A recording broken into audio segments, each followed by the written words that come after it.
സൊഹറൻ മെമദാനി 33 വയസ്സുള്ള Indian ഒറിജിനായിട്ടുള്ള democratic പാർട്ടിയുടെ New York city എന്ന് പറഞ്ഞാൽ ഗ്ലോബലായിട്ട് ലോകത്തെ ഏറ്റവും ഹാപ്പനിങ് സിറ്റിയാണ് ന്യൂയോർക്ക് സിറ്റി.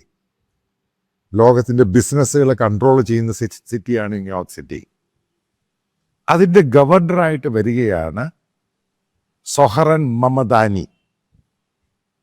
അതായത് ഡെമോക്രാറ്റ്സിന് ഏറ്റവും ഭൂരിപക്ഷമുള്ള സ്റ്റേറ്റാണ് ന്യൂയോർക്ക്. അതിൻ്റെ പ്രൈമറിയിൽ നല്ല ഭൂരിപക്ഷത്തിലാണ് അദ്ദേഹം ജയിച്ചിരിക്കുന്നത്. കാരണം ഒരു 95% അയാൾ തന്നെ ആയിരിക്കും ഗവർണറാകാനുള്ള സാധ്യത. അതിൻ്റെ അകത്ത് 2 സ്റ്റേറ്റ്മെൻറ്റുകളാണ് ഏറ്റവും പ്രാധാന്യമുള്ളത്. അതായത് ഇദ്ദേഹം കഴിഞ്ഞ വർഷവും അതിൻ്റെ അങ്ങേ വർഷവും, അതായത് പോയ വർഷവും ഒക്കെ നടത്തിയ സ്റ്റേറ്റ്മെൻറ്റ്. ഒന്നാമത് ബെഞ്ചമിൻ നെതന്യാഹുവിനെ പറ്റി പറഞ്ഞത് വാർ മോഗർ, വാർ ക്രിമിനൽ എന്നാണ് ഇയാൾ പറഞ്ഞത്. അതേപോലെ തന്നെ ഇന്ത്യൻ പ്രധാനമന്ത്രിയെ പറ്റി പറഞ്ഞത് മാൻസ്ലോട്ടർ, മനുഷ്യനെ കൊല്ലുന്നവൻ. എന്നിട്ട് നിങ്ങൾക്ക് ഓർമ്മയുണ്ടായിരിക്കും, കാരണം ഇപ്പോഴാണ് ഓരോ കാര്യങ്ങൾ ഈ പബ്ലിക്കിലും മീഡിയയിലും വരുന്നത്. കാരണം അന്ന് ഇയാളുടെ ചില സ്റ്റേറ്റ്മെൻറ്റ് ട്വിറ്ററിലൊക്കെ വന്ന സംഭവമൊക്കെ ഞാൻ ശ്രദ്ധിച്ചതാണ്. പ്രധാനമന്ത്രി മോഡി മാഡിസൺ സ്ക്വയറിൽ ന്യൂയോർക്കിൽ അവിടുത്തെ ഡയസ്പോറ ജനങ്ങളെല്ലാം കൂടെ വലിയൊരു സ്വീകരണം കൊടുത്ത സമയത്ത് ഡെമോക്രാറ്റിൻ്റെ പ്രതിനിധിയായിട്ട് പഴയ ഇന്ത്യൻ ഒറിജിൻ, അത് കാരണം ഇന്ത്യൻ ഒറിജിൻ എന്ന് പറയുമ്പോൾ ഗുജറാത്തിയാണ് ഇദ്ദേഹത്തിൻ്റെ പിതാവ്. അദ്ദേഹം ഉഗാണ്ടയിലോട്ട്, അദ്ദേഹത്തിൻ്റെ പേരൻസ് ഉഗാണ്ടയിലോട്ട് മൈഗ്രേറ്റ് ചെയ്യുന്നു.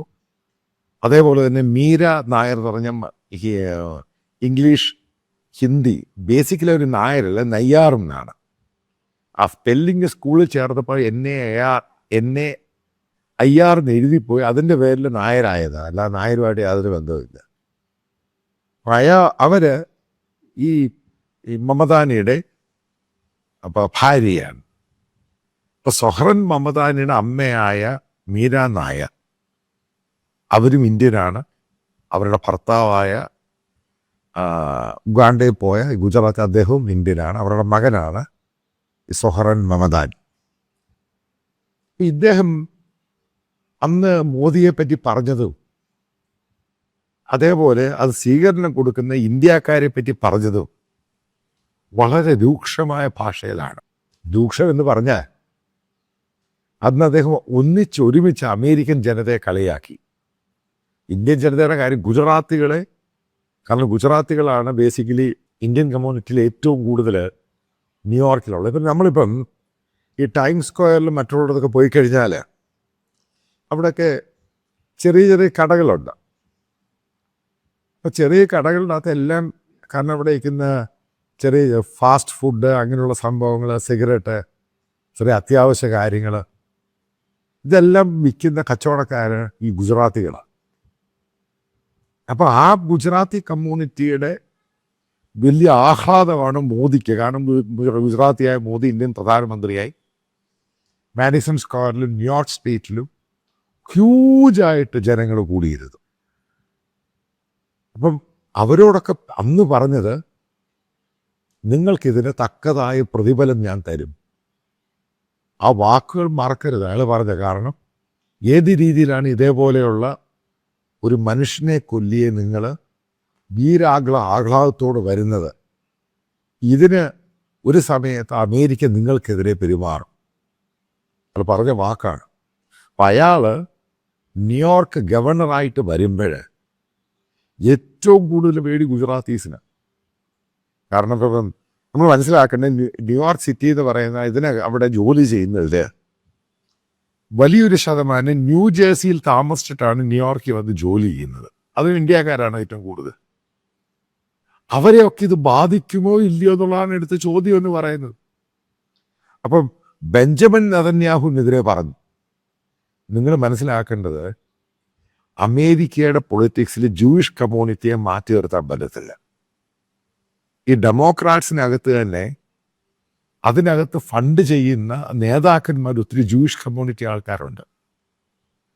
ഇയാളെ കൊണ്ട് സൊഹറൻ മമദാനി കഴിഞ്ഞ 2 ദിവസം കൊണ്ട് ജൂയിഷ് കമ്മ്യൂണിറ്റിക്കെതിരെയും ഇസ്രായേലിനെതിരെയും പറഞ്ഞ ട്വീറ്റുകൾ മുഴുവൻ ഡിലീറ്റ് ചെയ്യും. ഉണ്ടായ സംഭവം ഇത്. പക്ഷെ ഇന്ത്യക്കെതിരെ പറഞ്ഞ അതേപോലെ. അപ്പം അയാൾക്ക് ജൂയിഷ് കമ്മ്യൂണിറ്റിയെ ഇസ്രായേലിനെയും പേടിയാണ്, പക്ഷെ ഇന്ത്യൻ കമ്മ്യൂണിറ്റിയെ പേടിയില്ല. ഇതാണ് നമുക്ക് മനസ്സിലാക്കേണ്ട പ്രധാനപ്പെട്ട പോയിന്റ്. ഇനി നമ്മൾ നോക്കുക, ന്യൂയോർക്കിലുള്ള ഇന്ത്യക്കാർ, അതിൽ വലിയൊരു ശതമാനം ഡെമോക്രാറ്റ്സിന് വോട്ട് ചെയ്യുന്നവരാണ്. അവർ റിപ്പബ്ലിക്കൻസ് അല്ല. കഴിഞ്ഞ ഇലക്ഷൻ മാറ്റമാണ് ട്രംപിന് അനുകൂലമായിട്ട്. എന്നാലും ഭൂരിപക്ഷം വന്നിരിക്കുന്നത് ഡെമോക്രാറ്റ്സിന് അനുകൂലമായിട്ടാണ് പോയിരിക്കുന്നത്. അപ്പം ഇതെല്ലാം കൂടെ നോക്കുവാണെങ്കിൽ ഞാനൊരു കാര്യം പറയാം, ഇയാൾ ന്യൂയോർക്ക് ഗവർണറായിട്ട് വന്നാൽ ഇന്ത്യക്ക് ഭയങ്കര തിരിച്ചടി. അപ്പം ചോദിക്കാം, അമേരിക്കയുടെ വിദേശ നയവും പോളിസി ഡിസിഷനിലൊന്നും ഒരു ഗവർണർക്ക് പ്രാധാന്യമില്ല, കറക്റ്റാണ്. പക്ഷേ ഇന്ത്യക്കെതിരെയുള്ള പല സംഭവങ്ങളും, അതായത് ഇന്ത്യക്ക് എതിരായിട്ട് വരുന്ന കാശ്മീർ ഇഷ്യൂ, മറ്റുള്ള ഇഷ്യൂ, ആ ഇഷ്യൂ, ഈ ഇഷ്യൂ, ഇതിനൊക്കെ ന്യൂയോർക്കിന് പ്ലാറ്റ്ഫോം ഉണ്ടാക്കി കൊടുക്കും ഇയാൾ. ഇപ്പം ന്യൂയോർക്കിൽ പ്ലാറ്റ്ഫോം ഉണ്ടാക്കിയിട്ട് ഈ സംഭവം കൂട്ട് കത്തുവാണെങ്കിൽ അത് ലോകത്ത് മുഴുവനും കത്തും. അതേപോലെ പാകിസ്ഥാന് പ്ലാറ്റ്ഫോം ഉണ്ടാക്കി കൊടുക്കും. ഇപ്പോൾ രാഹുൽ ഗാന്ധിക്ക് ഇഷ്ടംപോലെ പ്ലാറ്റ്ഫോമാണ്, ന്യൂയോർക്കിലൊക്കെ എവിടെ നിന്നും എന്നും വിളിച്ചു പറയാം.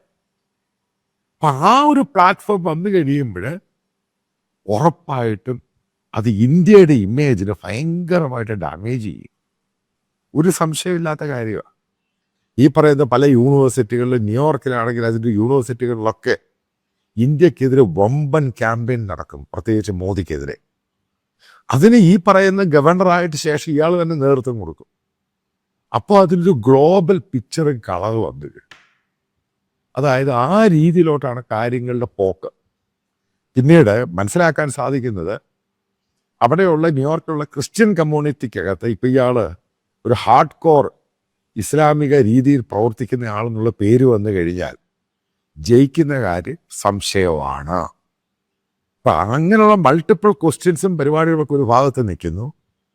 മനസ്സിലാക്കുക, കഴിഞ്ഞ 2 ദിവസമായിട്ട് ലോകത്തിലെ ഏറ്റവും കൂടുതൽ വാടക, അത് റെൻ്റ് ഒഫീഷ്യൽ, കാരണം മാൻഹാട്ടൻ എന്നൊക്കെ നിങ്ങൾ കേട്ട് കാണും പലപ്പോഴും, നിങ്ങൾ പോയവരുമായിരിക്കും. ഏറ്റവും കൂടുതൽ റെൻറ്റും അവിടുത്തെ ഓഫീസ് ഉള്ളതാണ് ചില ഗ്ലോബൽ കമ്പനികളിലെ ഏറ്റവും വലിയ ലോകത്തെ കാണിക്കുന്നത്. നിങ്ങൾ കേട്ട് കാണും ന്യൂയോർക്ക് സ്റ്റോക്ക് എക്സ്ചേഞ്ച്. അതുകൊണ്ടാണ് ഗ്ലോബൽ ഈ വ്യാപാരം നിയന്ത്രിക്കുന്ന സിറ്റിയാണ് ന്യൂയോർക്ക് എന്ന് പറയുന്നത്.